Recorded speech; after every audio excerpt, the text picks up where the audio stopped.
Hello, and welcome back to another episode of Critical Reactions with your host, Bryan. I did something a bit weird.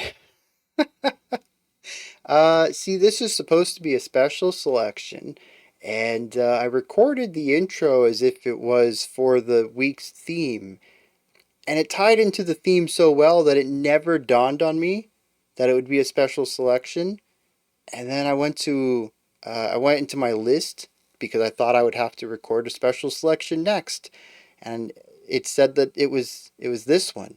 So I've already technically listened to it. I'm going to append the reaction and analysis after this intro, but I did want to bring this up because we didn't talk about context or anything at all in that video. This one comes at us from Georgie. It says, "Hello, Bryan. I'd like you to react to the song Limbonic Art by Beneath the Burial Surface. It's symphonic black metal and is the opening track to their debut album." So, yeah, I mean, symphonic black metal is a good description of it, and if you like black metal and you like black metal mixed with something else, you're probably going to enjoy this. But you know what? Let's get to the reaction here. So, yeah, it's kind of weird, but let's go into what I've already recorded.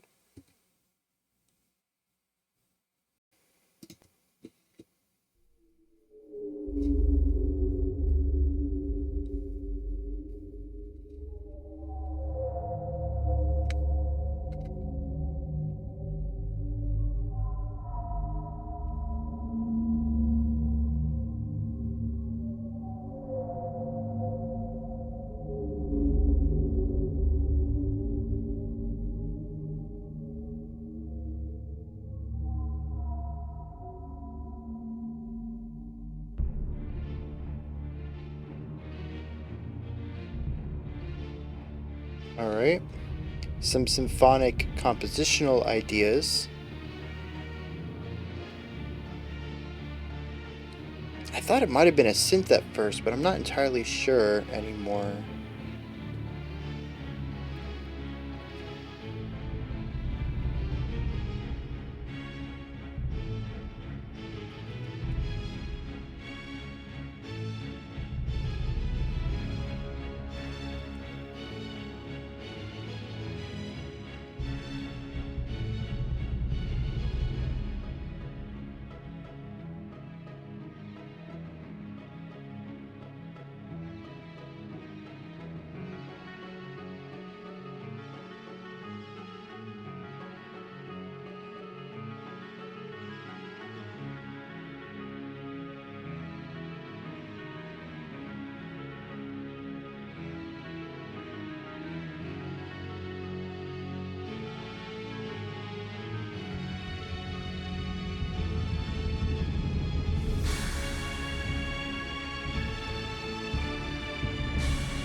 Having those really sharp string movement in the backgrounds.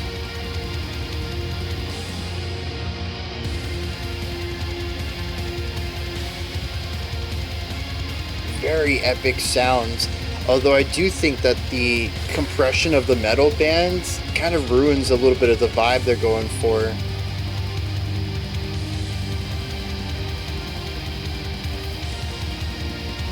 I think this could really excel as some fantastic symphonic metal with a bit clearer production.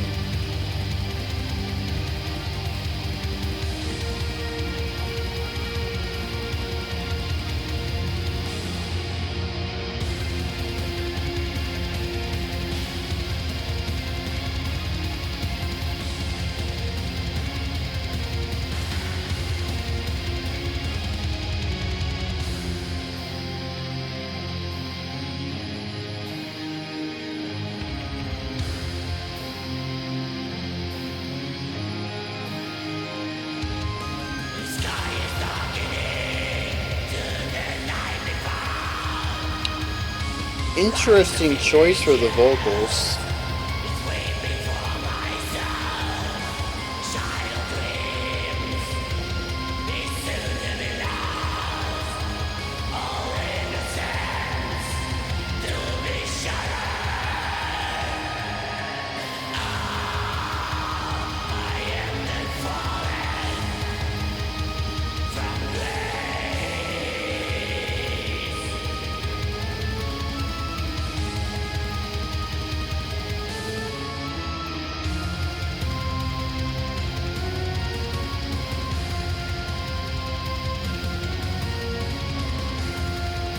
Yeah, so interestingly, we've shifted to 5/4. I was trying to figure out what was with the extension. We have a 10-beat phrase now, though.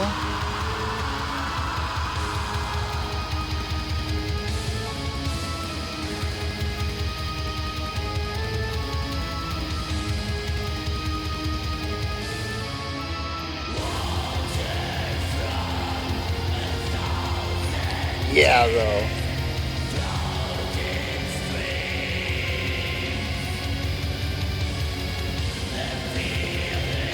It's like, I really want to like this. There's such cool ideas going on.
On the flip side, I can perfectly understand him.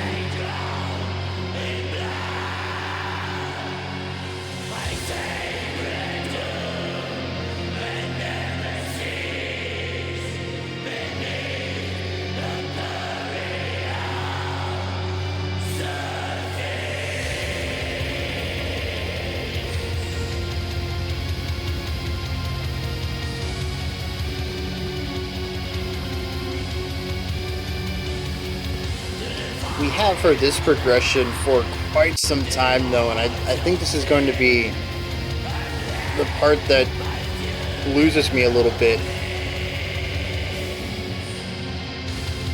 Black metal and repetition, right?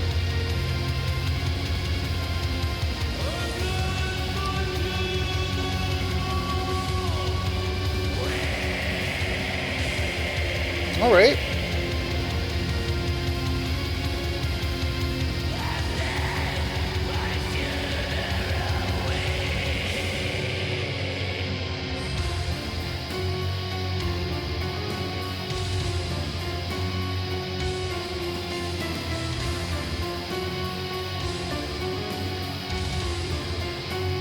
Cool little 3 we have going on here.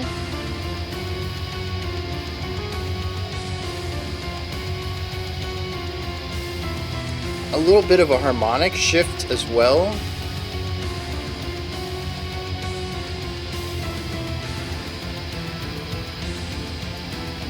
Yeah, pitching it down. Ooh.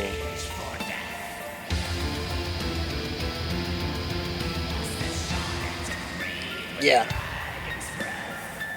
Very cool.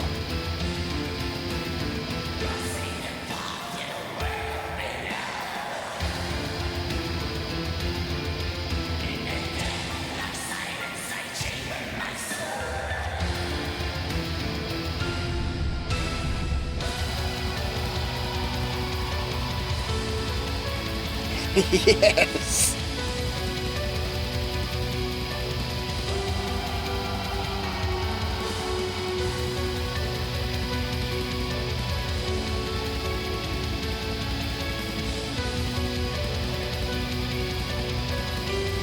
Yeah, the strings in a canon with the piano.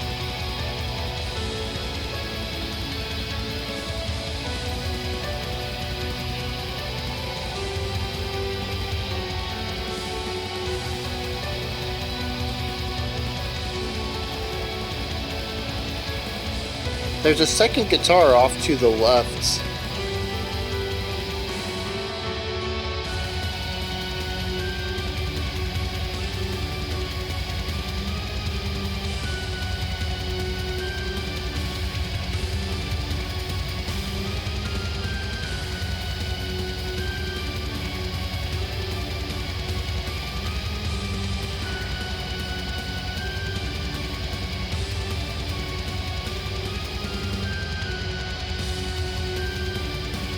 The strong attention to details of how to find that midpoint between linear melody and looped melody or riffs.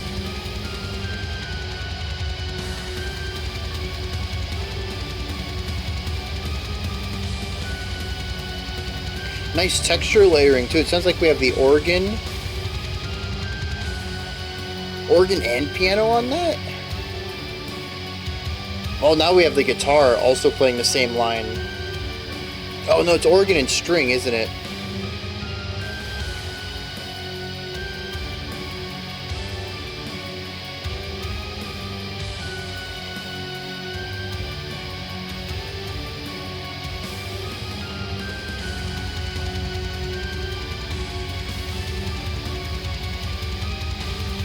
See, like, this to me feels like a big climactic ending, but there's still 3 minutes left.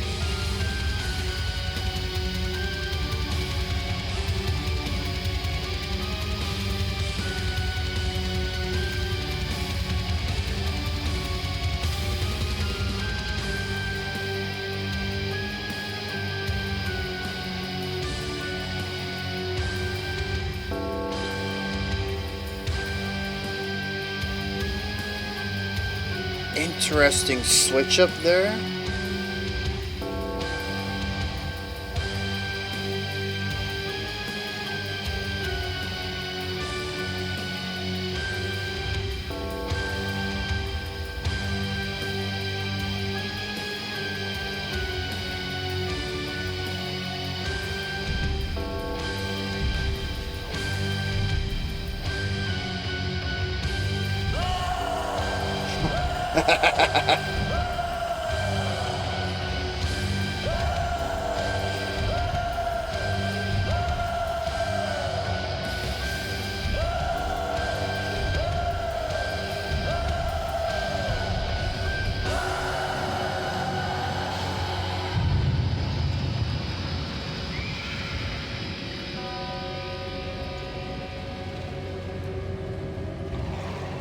Introducing the bell before utilizing it as ambience, I think is a nice little touch. But is this really going to be 100 seconds worth of ambience?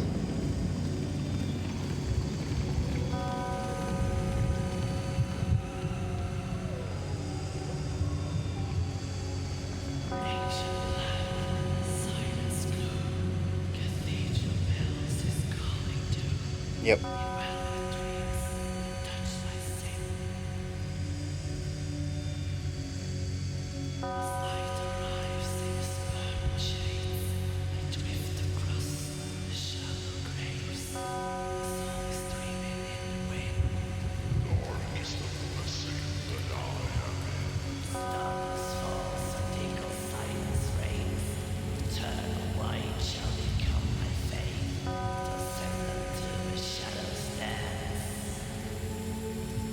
So this part I'm going to assume makes more sense within the larger artwork.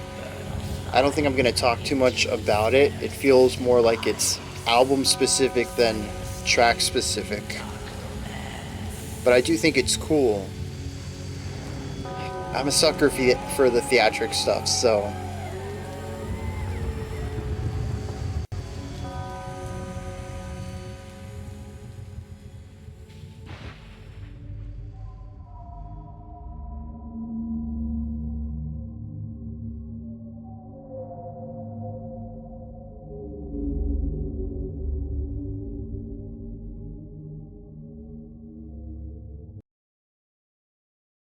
And I assume that goes into the next track. So that solidifies my opinion, or my hypothesis, I should say, that that goes into the next track. All right, so very cool stuff here. This track starts off with some really cool orchestral writing. We have some symphonic ideas that show up played across what I think is an organ, piano, strings. I think I heard a flute in there. And what I really liked about this section is if you were paying attention to the volume meter off on the left of the album art, you would have noticed that we were about half volume that whole time. Sometimes it shot up to about 70 or 80%. That's where we were volume wise, was halfway to 70. We didn't really hit full volume until the drums and guitar and all the metallic elements came in. And so the song does have dynamic elements to it. Even within that section, it wasn't like the song existed at one volume level for the entirety of our intro. It dipped around. It went to some quieter sections, some louder sections. It changed up the layering, how many instruments were present, how many simultaneous lines are being played. There's a lot of dynamic writing there. I absolutely loved. This was a fantastic way to bring me into the song. I did notice the production was a little muddy, but I just sort of chalked it up to it's the intro, it's quiet, all of this stuff. I couldn't quite tell what the instrumentation was. I thought it might have been synth based at first. I think it might still be synth based now, but more of like keyboard, sound library, more so than what I thought was actual electronic sounds when I first heard them. This does a fantastic job of not just putting the listener into the right mindset, having the orchestral elements there, listening to the sounds, or creating the atmosphere that's derived from it. It sets the mood really well, but it also sets expectations well. Listen to the writing here. This is not going to be your standard black metal writing. We have some cool ideas going on here, and more importantly than anything, we have melody. And so, as soon as I heard this, I was I had two expectations. One, this is the intro, and when the band comes in, we're not going to return to this.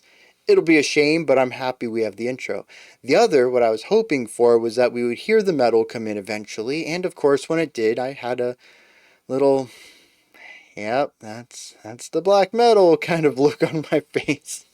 I was waiting for it. It's the theme of the week. That beginning wasn't going to last forever. But I was very happy to hear that many of these elements were retained throughout the entirety of the song. And I don't know, that just makes me happy. There's so much metal out there where they'll use orchestral or jazz or pop or electronic elements as an intro, and that is it. It's just that cool little thing to introduce the song or the album, and then you never hear anything like it again. And I'm glad that this wasn't the case. I quite enjoyed all of the classical writing that sits on this track, and kind of wanted more of it, which is weird because it took up all of the song. But I'll explain that in a little bit. After the intro, we kick in with some 16th note bass kicks and some really low 8th note bass playing and some rapid fire guitar work. I'll be honest, none of this I could really make anything out of. The guitars are so fuzzy and compressed and drowned out and arguably lo-fi. It's a different kind of lo-fi than the super high bass completely drowned out style of lo-fi black metal that I typically think of, the one that's more treble focused. This one just has a super muddy low end.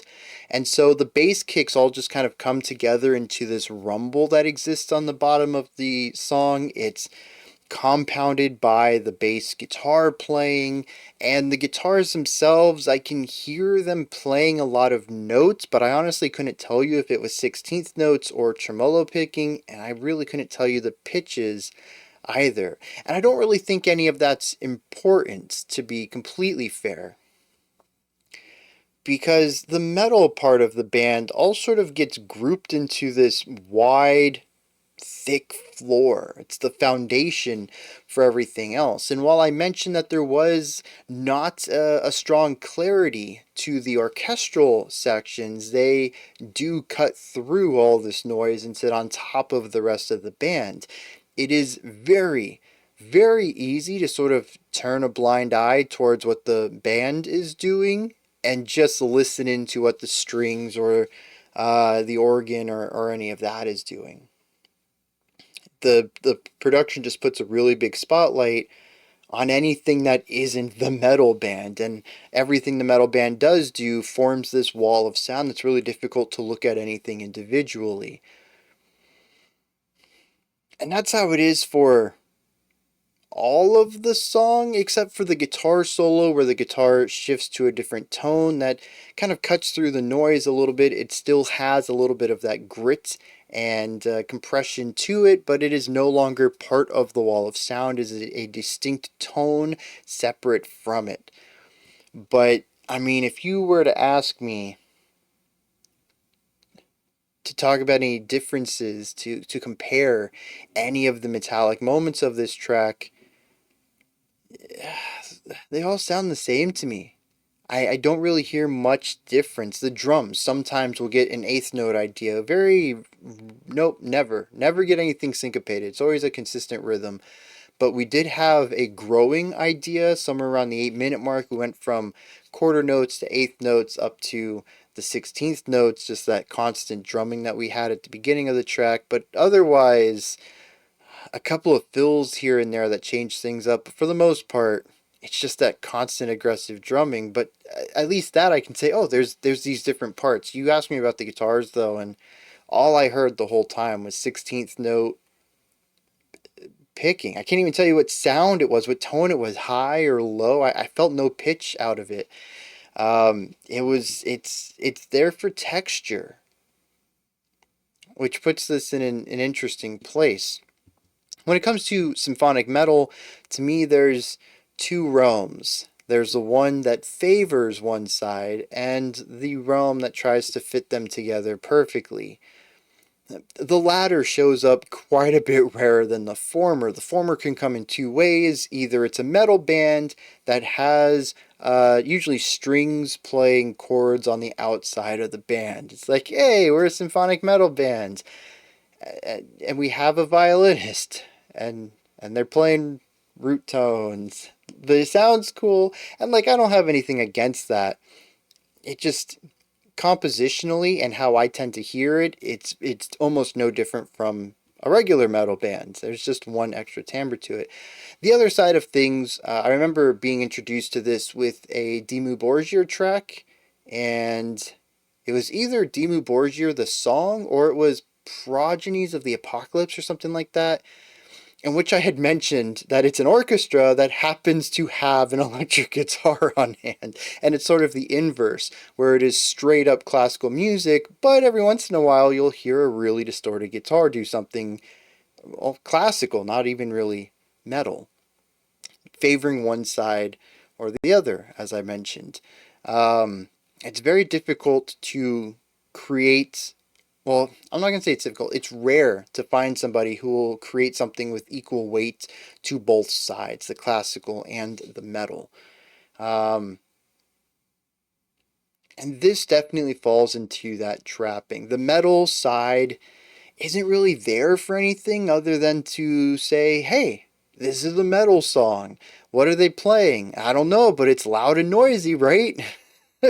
You can certainly hear the 16th note bass kicks, and it turns the classical stuff a little edgy. Just like the classical metal with the violin who plays root tones is metal, but it's a little fancier, That's kind of what this feels like.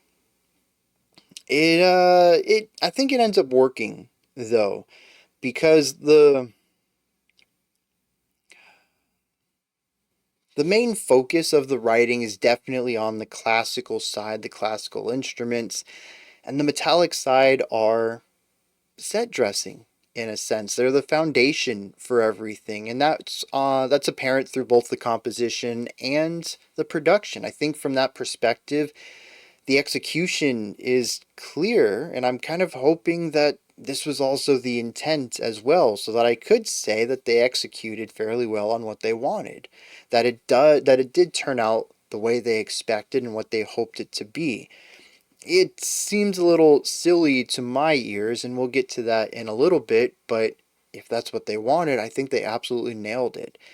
On every level, there's a strong synergy here between all that.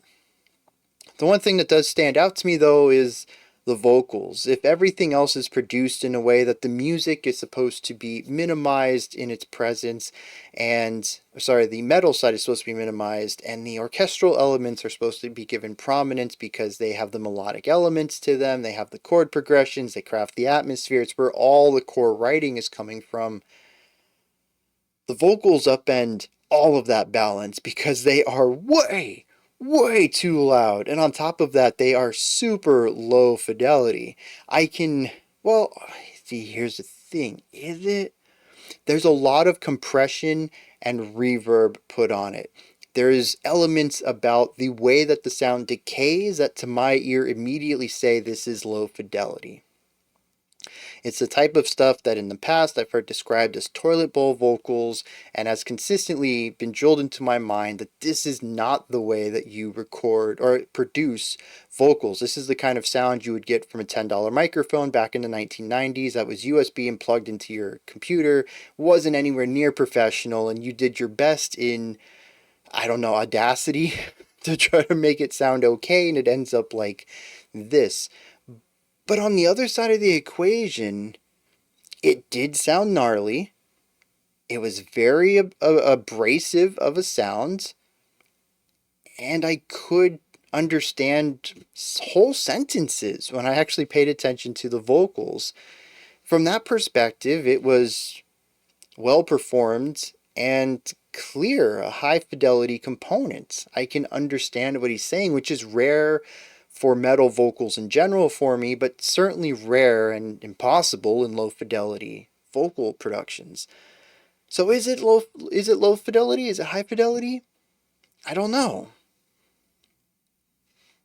Parts are one and other parts are another. It's a mixed group of characteristics of the two. My gut still says that it could be better. Maybe it's just even placement and volume. If we could just bring it back down in line with the rest of the band, I might be able to accept some of the odd reverb choices a little bit better. But it does stand out to me as something that feels quite a bit distinct from the music. And as different as the metal and classical elements are in the music, they feel wholly cohesive when you pair them against the vocals, which feel like their own beast.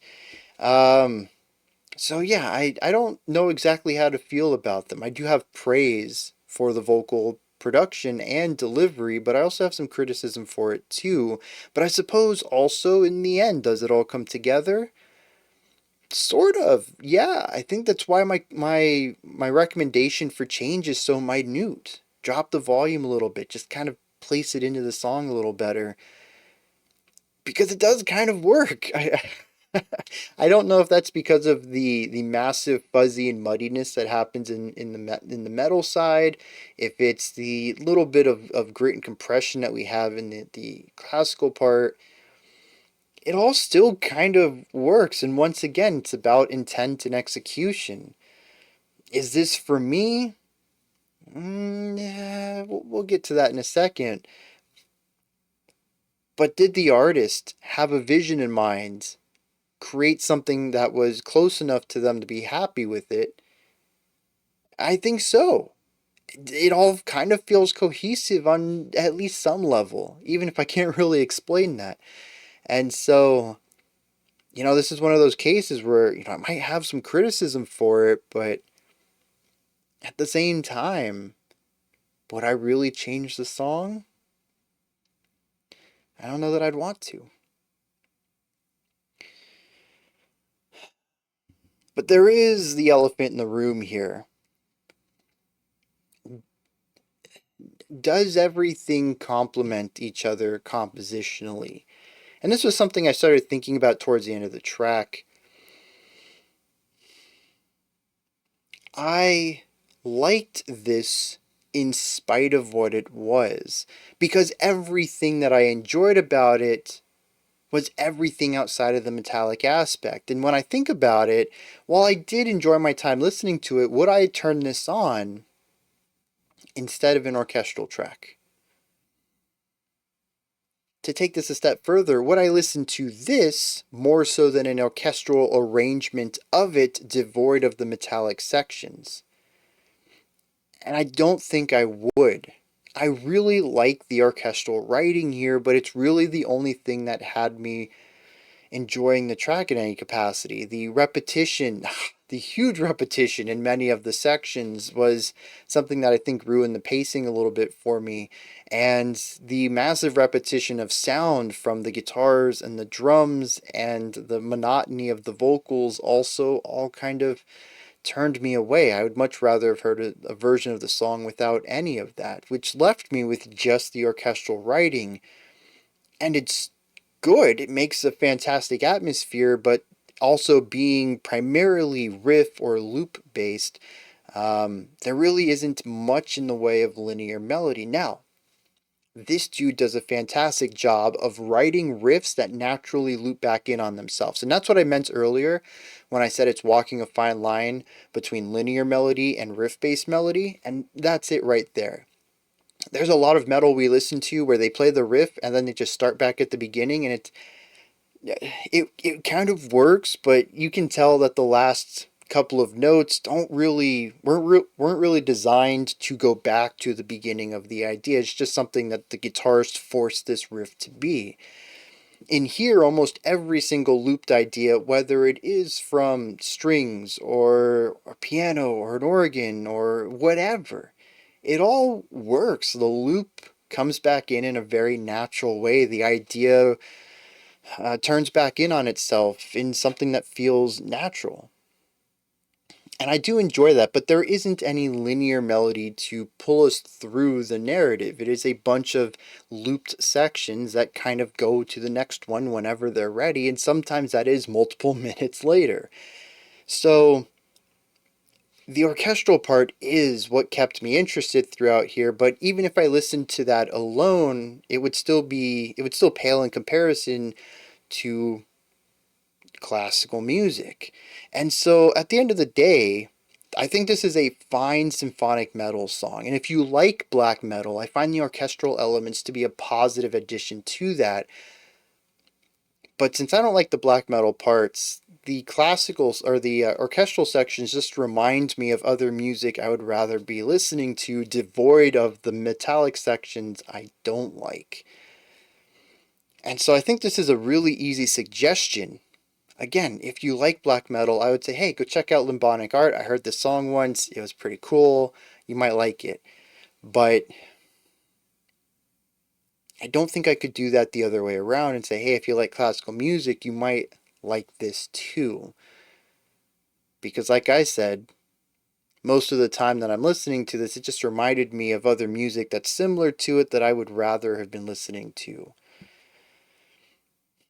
And I don't want it to be shade thrown at Limbonic art. It just isn't my cup of tea. But this song does a really good job of elevating black metal.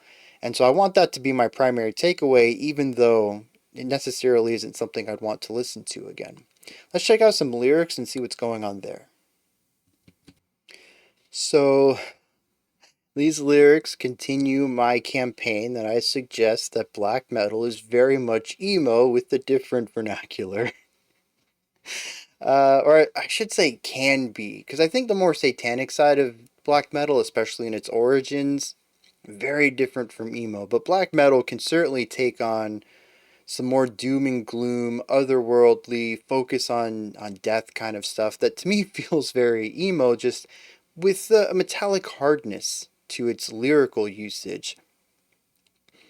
And we just went over this week too, didn't we? I don't remember what song that was, but I brought this up to you. Anyways, this is a song about somebody, presumably in a spirit form, hovering over their own grave right before they are pulled towards the next realm. They are dead, and they're watching their body get buried or something along these lines. I'm not entirely sure. But it says, water from 1,000 tears floats and streams. The feeling from 1,000 years flow over me. As I once again return to the cemetery gale, I hear the dismal call from the hollow grave. My face is a river. See my eyes as they drown in black.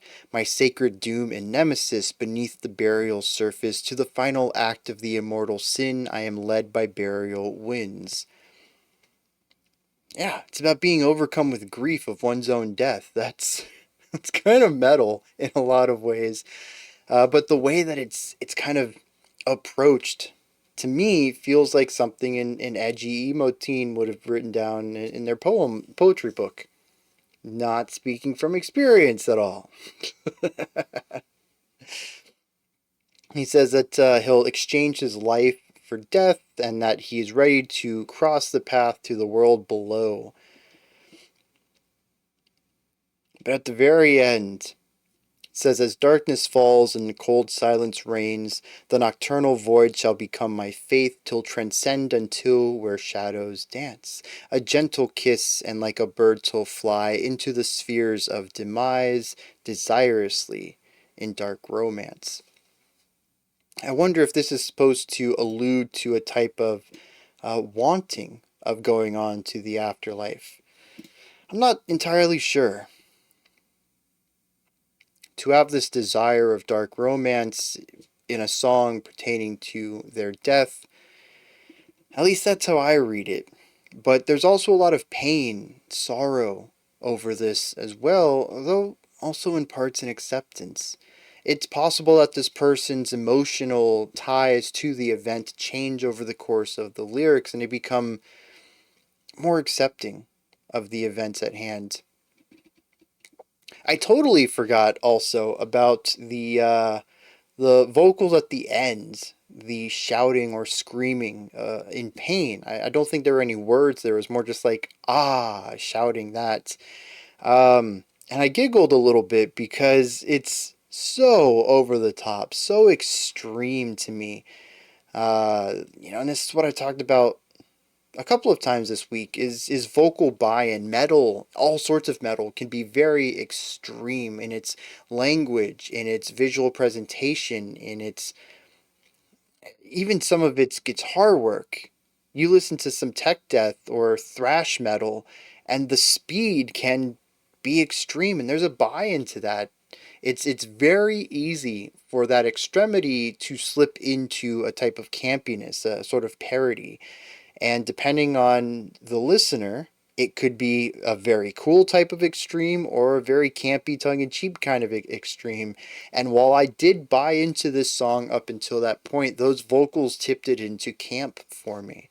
And so, again, not throwing any shade, this is totally on me. It's possible someone listens to that and completely feels that pain that the vocalist is trying to convey with those screams. But for me, I couldn't buy in. I couldn't get over that hurdle. But listening to the lyrics here, I can see how it could have built into that. I still don't know if I could, if I could be on board for that. It's like that moment in the film where there's a bunch of stuff that's like, that's kind of not realistic, but you accept it anyways. And then that one thing when you're like, nope, I'm not buying that. Now the whole film's falling apart. It's difficult for me to view this as anything other than a comedy now because it's so absurd when the suspension of disbelief is broken. And that was a point for me with the vocals there. But again, that's a subjective area. So I just wanted to clear the air because I didn't talk about it at all in the analysis segment, and I didn't want someone coming in, hey, you laughed at the song, what was that about? You being disrespectful or something? I've never had a comment like that, but it could happen, I suppose. I don't know. Anyways, those are my thoughts. Limbonic arts beneath the burial surface. What did you think of this track? Was there anything that stood out to you? Anything you would like to add on to what I said or correct me on? Maybe you just have your own thoughts, opinions, and perspectives about it. Toss all that stuff down in the comments section. Above that, in the description box, you'll find a link to Linktree. Here takes you to this menu thing here. It's got a lot of buttons on it. You can click on them. They take you to My Music, ways to support the channel, a link to the Discord server, and so much more. I mean, there's a lot of buttons there, more than the three things I talked about. Go explore, see where it takes you. It's got some cool stuff. Above that, if you could, like, subscribe, and ring the bell. I greatly appreciate all three of those. That wraps it up for this one. We do have... wait, I said we were wrapping up this week. Did I? I don't even know anymore. What day is it?